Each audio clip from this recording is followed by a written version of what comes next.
Facebook live में आप लोगों का स्वागत है। आज की बातचीत का हम लोगों ने ये साहित्य कैसे पढ़ें कि ये तीसरी कड़ी है। इसमें विषय रखा है हमने कि समाजशास्त्री नज़रिए से हम ये देखें, साहित्य के समाजशास्त्री नज़रिए से, कि मध्यकाल से आधुनिक काल के बीच में क्या बदला, तो कौन सी चीज़ें जो चेंज हुई। ऐसा नहीं है कि मध्यकाल में जो कुछ था वो ज्यों का त्यों चला आया या कुछ बदला ही नहीं, ऐसा नहीं है। बहुत कुछ ऐसा है जो बदला है। सवाल ये उसको कैसे देखा जाए।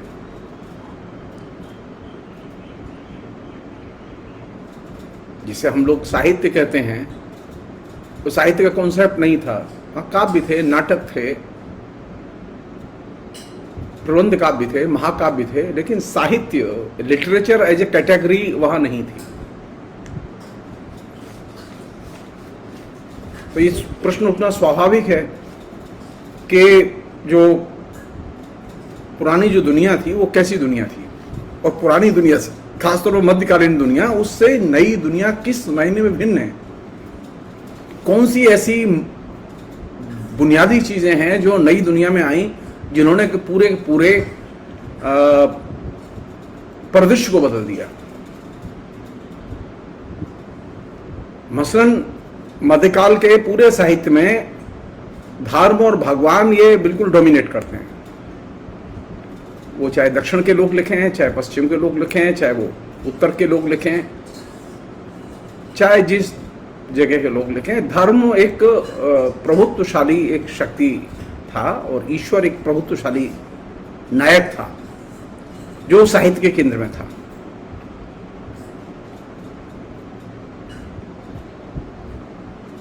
लेकिन आधुनिक काल के आने के बाद में सबसे बड़ा जो चेंज हुआ वो ये कि आधुनिक काल के आते ही भगवान एक सिरे से गायब हो गया और भगवान की जगह मनुष्य ने ले ली। और ये बहुत बड़ा परिवर्तन है। जो लोग ये सोचते हो कि भगवान को अपदस्थ नहीं किया जा सकता, वे इस साहित्य में घट रहे परिवर्तन को देखें कि कैसे भारतीय हिंदू युग के लेखकों ने, कैसे बंगला के लेखकों ने, कैसे तमिल के लेखकों ने आधुनिक काल के आते ही भगवान की बिल्कुल, हमारे यहाँ कोई रिवोल्यूशन नहीं हुआ, हमारे यहाँ कोई नास्तिकता आस्तिकता की बहस नहीं चलाई गई, हमारे यहाँ कभी कहीं पर भी किसी ने भी ईश्वर के खिलाफ खुली बगावत नहीं की। लेकिन ईश्वर को साहित्य से एकदम बेदखल कर दिया गया। वह ईश्वर जो सैकड़ों सालों से साहित्य में वर्चस्व जमाए हुए था, वह ईश्वर जिसके के बारे में हम कभी सोच नहीं सकते थे कि ईश्वर के बिना कुछ हो सकता है। अभी देखते हैं ना, लोगों की बिल्कुल जवान कांपने लगती है जब आप को ये लगता है कि आप राम के खिलाफ बोल रहे हैं। अरे आप कल्पना कीजिए 19वीं शताब्दी के लेखकों ने कैसे ईश्वर को साहित्य से खदेड़ के बाहर कर दिया, संस्कृति के क्षेत्र से ईश्वर को कैसे अपदस्थ किया। और यह काम किया बिल्कुल एकदम साइलेंट रेवोल्यूशन की तरह। तो भारत में जो ईश्वर साहित्य से गया, उसमें जो साहित्यकारों की बहुत बड़ी भूमिका, 19वीं शताब्दी के साहित्यकारों की बहुत बड़ी भूमिका है, जिन्होंने के साइलेंटली ईश्वर को साहित्य से एकदम बेदखल कर दिया। वह ईश्वर जो राम और कृष्ण की परंपरा, वहां दक्षिण में शिव, विष्णु, नारायण, तमाम देवी देवताओं की परंपरा थी मध्यकाल में। लेकिन आधुनिक काल के आते ही ऐसी क्या चीज घटी जिसने कि ईश्वर को बेदखल कर दिया। साउथ में तो खैर बहुत बड़ी लड़ाइयां लड़ी गई, आइडियोलॉजिकल लड़ाई। हिंदी भाषी क्षेत्र में तो कोई लड़ाई नहीं लड़ी गई। बंगाल में आइडियोलॉजिकल लड़ाई लड़ी गई, लेकिन हिंदी भाषी क्षेत्र में कोई, मैं फिर कह रहा हूं, 19वीं शताब्दी में कोई आइडियोलॉजिकल लड़ाई नहीं लड़ी गई। बिना आइडियोलॉजिकल लड़ाई लड़े ईश्वर को साहित्य से विदा कर दिया गया।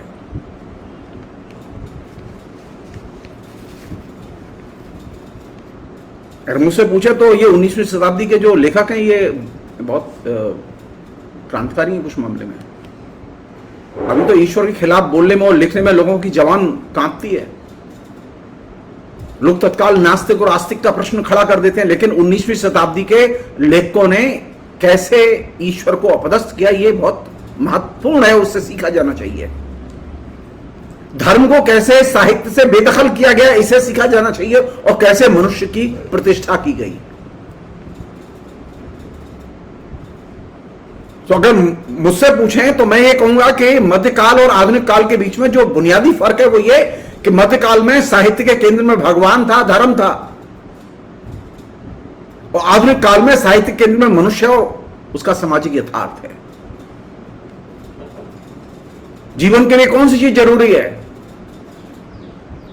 मनुष्य और उसका सामाजिक यथार्थ, न कि ईश्वर और धर्म। अगर कोई ईश्वर और धर्म मान के अपना जीवन यापन करना चाहे तो करे, कोई दिक्कत नहीं है, लेकिन कला साहित्य संस्कृति के क्षेत्र में यह एक खुली घोषणा कर दी गई कि अब कला साहित्य संस्कृति का काम, लेखक के दृष्टिकोण के निर्माण और लेखक की अभिव्यक्ति का काम और उसका क्षेत्र, उसके सरोकार का क्षेत्र अब भगवान और धर्म का क्षेत्र नहीं रहेगा। अब वह मनुष्य और मनुष्य से जुड़े हुए सवालों पर, सामाजिक जीवन और उसके सरोकारों पर, उसके सुख दुख में वो शामिल होगा।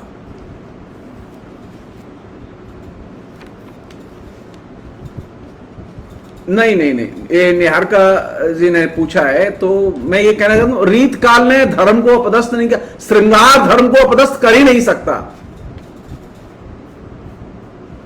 श्रृंगार साहित्य तो पिछले 1800 वर्षों से संस्कृत साहित्य में कब्जा किए रहा, वो धर्म को अपदस्थ नहीं कर पाए। रीतवादी कवियों में एक क्षमता नहीं थी कि वे ईश्वर को अपदस्थ कर देते, क्योंकि श्रृंगार की आइडियोलॉजिकल जो प्रकृति है उसमें ईश्वर को या धर्म को अपदस्थ करने की संभावनाएं नहीं है। इसलिए आप देखेंगे कि जितना, मैं एक छोटा सा उदाहरण दे रहा हूं खाली, इससे आप बात को समझ सकें।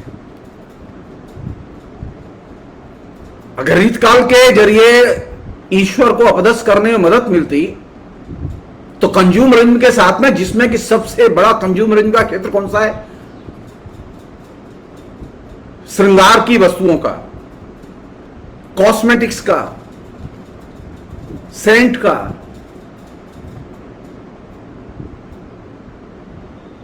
स्त्रियों की साज सज्जा का क्षेत्र सबसे बड़ा क्षेत्र है। लेकिन आप देखिए क्या स्थिति है सारी दुनिया में।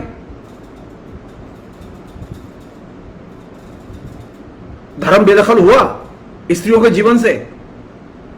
जी नहीं, श्रृंगार बल्कि शिफ्ट होकर विज्ञापन में चला आया, रीतिकाल शिफ्ट होकर विज्ञापन में चला गया। आपने रीतकाल साहित्य से बेदखल हुआ था, लेकिन जीवन से बेदखल नहीं हुआ।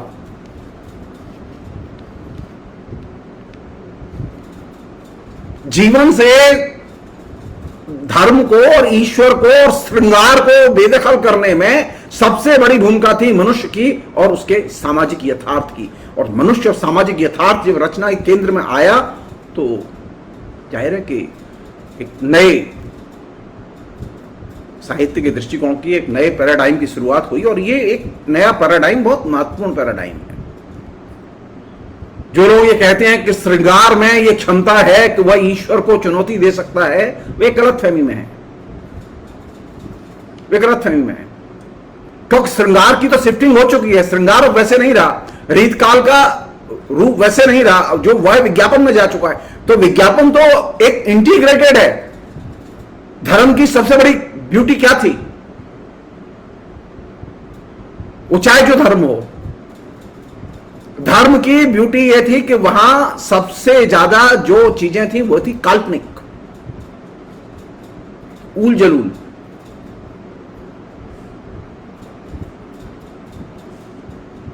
ये काल्पनिक चीजें ही है ना, किसी देवता के 20 हाथ, किसी देवता के 10 हाथ, किसी के 1000 नाम, किसी के 10 कंधर, किसी देवता में इतनी क्षमता कि वह काली नाक को वो नाथ लेगा। ये सब काल्पनिक चीजें हैं। और ये काल्पनिकता जो है ये सबसे बड़ी पूंजी थी उसकी, ईश्वर की।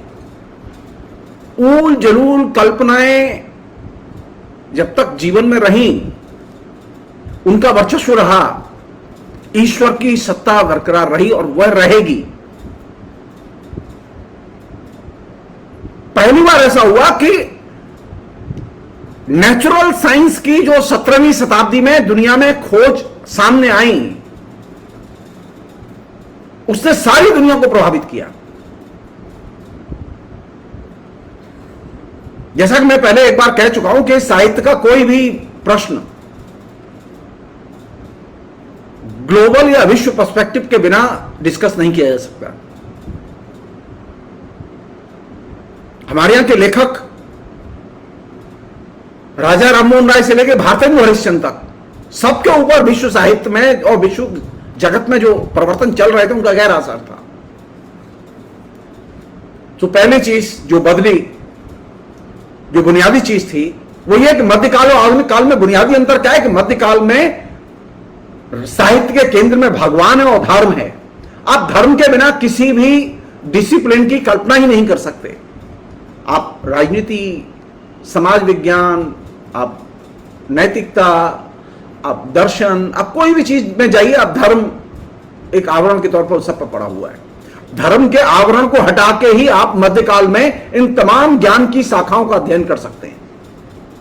धर्म का आवरण हटा के ही आप रामचरितमानस का भी अध्ययन कर सकते हैं। अगर धर्म का आवरण रखेंगे तो रामचरितमानस की जो कहानी है वो आपको समझ में नहीं आएगी।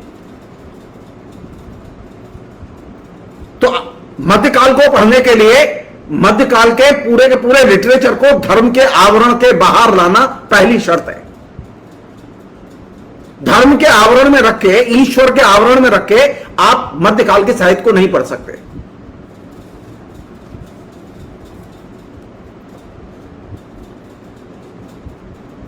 हम सामाजिक जीवन में विज्ञान की तरफ जितना बढ़ते गए, वो ऊल जलूल और जो काल्पनिक चीजें थी जो कि साहित्य का हिस्सा थी, उस ऊल जलूल काल्पनिक दुनिया से आप धीरे धीरे लिबरेट होते चले गए। जो जो समाज का विज्ञान के करीब संबंध स्थापित हुआ, विज्ञान का विकास हुआ समाज में, आपके समाज से ऊल जलूल कल्पनाएं चली गईं।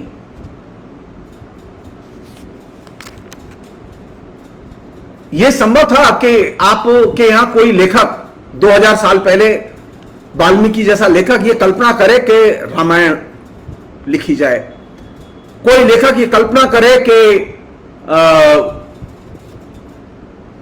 महाभारत लिखा जाए। भीम कैसे 10,000 हाथियों का बल, कृष्ण कैसे, नहीं, इनकी जो कल्पनाएं हैं वो देखिए आप। तो जिस समाज में विज्ञान नहीं होता, विज्ञान का विकास नहीं होता, वहां इस तरह की कल्पना से भरी हुई सुंदर रचनाएं। आप सोचिए कि 2000 साल पहले भारत कितना पिछड़ा हुआ था, और 2000 साल पहले पिछड़े हुए भारत में सबसे महत्वपूर्ण कलात्मक रचनाएं रची गईं। तो यह संभव है कि पिछड़ा देश हो लेकिन श्रेष्ठतम कला रूपों का जन्म हो। कार्ल मार्क्स की किताब है राजनीतिक अर्थशास्त्र की आलोचना में योगदान, जो लोग पढ़ना चाहें पढ़ें। दास कैपिटल लिखने के पहले वो एक तरह से भूमिका के तौर पर वो पुस्तक लिखी उन्होंने। तो कार्ल मार्क्स ने जब वह पुस्तक लिखी तो उस पुस्तक में लिखते समय कार्ल मार्क्स की खुद की इच्छा थी कि वे ये दुनिया को साहित्य पर अपने नजरिए से बताते, लेकिन वे समय ही नहीं निकाल पाए। तो उन्होंने एक बहुत महत्वपूर्ण बात कही जिससे कि हमारी अपनी भी समझ बनती है, विश्व साहित्य के प्रति भी समझ बनती है। उन्होंने कहा कि हमें यह सोचना चाहिए, हमें इस प्रश्न पर विचार करना चाहिए कि पिछड़े समाज में, यानी होमर जैसा महाकवि, विशाल कद का लेखक, वो यूनान में कैसे पैदा हुआ। हमें यह सोचना चाहिए, अगर मार्क्स के शब्दों को उधार में लें, कि वाल्मीकि और वेदव्यास जैसा लेखक आज से 2000 साल पहले कैसे पैदा हुआ। भारत सबसे पिछड़ा हुआ था। आज कोई भी व्यक्ति वेदव्यास जैसी रचना नहीं लिख सकता। भारत बहुत आगे जा चुका है उस युग से, विज्ञान में बहुत आगे जा चुका है, समाज में बहुत आगे जा चुका है। लेकिन क्या आप रामायण लिख सकते हैं? नहीं लिख सकते। क्या आप महाभारत लिख सकते हैं? नहीं लिख सकते। तो तो कार्ल मार्क्स ने एक बहुत महत्वपूर्ण प्रश्न उठाया, जिस प्रश्न पर बार बार विचार किया जाना चाहिए, वो ये कि हमें यह सोचना चाहिए कि पिछड़े हुए समाजों में श्रेष्ठ कला रूपों ने जन्म कैसे लिया।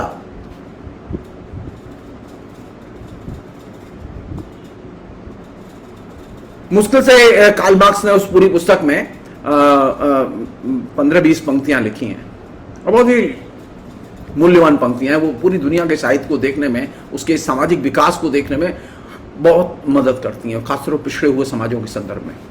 मसलन आज के दौर में अगर ये देखें, अमेरिका सबसे ज्यादा विकसित है,